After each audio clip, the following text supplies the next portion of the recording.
বৈঠলাংশু সমষ্টিত নৱনিযুক্ত পাৰ্বত্য উন্নয়ন মন্ত্ৰী চুম ৰংহাঙক উষ্ম আদৰণি।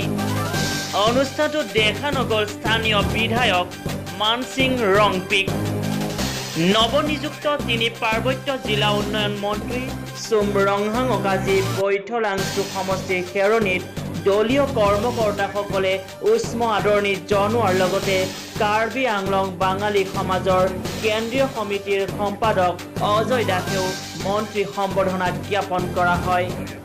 বিজেপি আমৰঙে মণ্ডল সমিতিৰ উদ্যোগত আয়োজন কৰা আদৰণি সভাত পৰিষদীয় নিলিপ সমষ্টিৰ MAC পবিত্ৰ ৰংপি, লাংফেৰ সমষ্টিৰ MAC ৰামসিং টিমুং, দুৱাৰ আমলা সমষ্টিৰ MAC প্ৰভাতাৰ প্ৰমুখে EM ৰূপ সিং তেৰণ, কপিলি MAC পাৱন কুমাৰ, আমৰেং MAC ৰীনা টেৰাংপি, লগতে বিজেপি পশ্চিম কাৰ্বি আংলং জিলা সমিতিৰ সভাপতি অৰুণ টেৰেং, উপসভাপতি ৰেংসিং ৰংহাং উপস্থিত থাকে।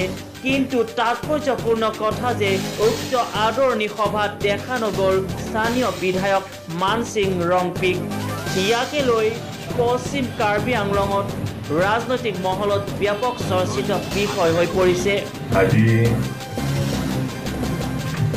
এই আমৰেং মণ্ডল কমিটিৰ কাৰ্যালয় পাহাৰীয়া জিলা হৈ প্ৰতিনিধিত্ব কৰিব পৰা কাৰণে সমৰ্থিত খুবেই ভাল লাগিছে আৰু আশা ৰাখিছোঁ ৰাইজৰ সহায় বুদ্ধি পৰামৰ্শ মই ৰাইজৰ সেৱা আগবঢ়াই যাব পাৰিম। স্যাৰ, ৰাইজে এটা আস্থা ৰাখিছিলে আৰু আশা ৰাখিছিলে আপুনি পাৰ্বত্য উন্নয়ন মন্ত্ৰী পোৱাৰ লগতে আৰু কিবা এটা ডক্টৰ পাব বুলি আশা কৰিছে। গতিকে আপোনাকে কি ডক্টৰ অৰ্পণ কৰা হৈছিল? এতিয়ালৈকে HAD আৰু মাইন্স এণ্ড মিনাৰেল এই দুইটা ডক্টৰহে এতিয়ালৈকে দিয়া হৈছে। ছাৰ, আপুনি যিটো কাৰ্বি পাহাৰৰ যিটো দীৰ্ঘদিনীয়া দাবী আছিল ধৰক অট'নমাছ কাউন্সিলৰ, সেই দাবী সম্পৰ্কত আপুনি কেনেকুৱা ধৰণৰ পদক্ষেপ ল'ব? কোনটো? যিটো অট'নমাছ ষ্টেটৰ বিষয়ে মই এতিয়া ক'বলৈ বিচৰা নাই, যিহেতু এই ইছ্যুটো দীৰ্ঘদিনীয়া ইছ্যু হয়। কিন্তু এতিয়ালৈকে মই যোৱাকালি মই শপত গ্ৰহণ কৰিছোঁ আৰু আজি পোনে পোনে মই ৱেষ্ট কাৰ্বি আংলঙলৈ আহিলোঁ এখন সভাত উপস্থিত থাকিবৰ কাৰণে। গতিকে এতিয়ালৈকে মই ডক্টৰটো এতিয়ালৈকে মোক দিয়া হৈছে যদিও মই বিশেষভাৱে একো চালি জাৰি চাব পোৱা নাই। গতিকে এইখিনি মই ক'বলৈ নোৱাৰিম।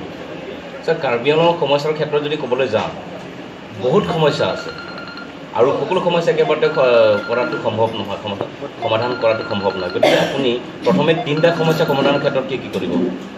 কোনটো তিনিটা সমস্যা? আপুনি কি ভাবে প্ৰধান সমস্যাটো? কাৰ্বি আংলং জিলাত কাৰ্বি আংলং নহয়, পাহাৰীয়া জিলাত যাতায়াতৰ ব্যৱস্থাটো খুবেই শোচনীয়। গতিকে প্ৰথমতে মই যাতায়াতৰ ব্যৱস্থাটো সুচল কৰি তুলিবৰ কাৰণে মই আপ্ৰাণ চেষ্টা কৰিম। তাৰোপৰি আমাৰ যি সমস্যাবিলাক আছে, বাকী সমস্যাবিলাক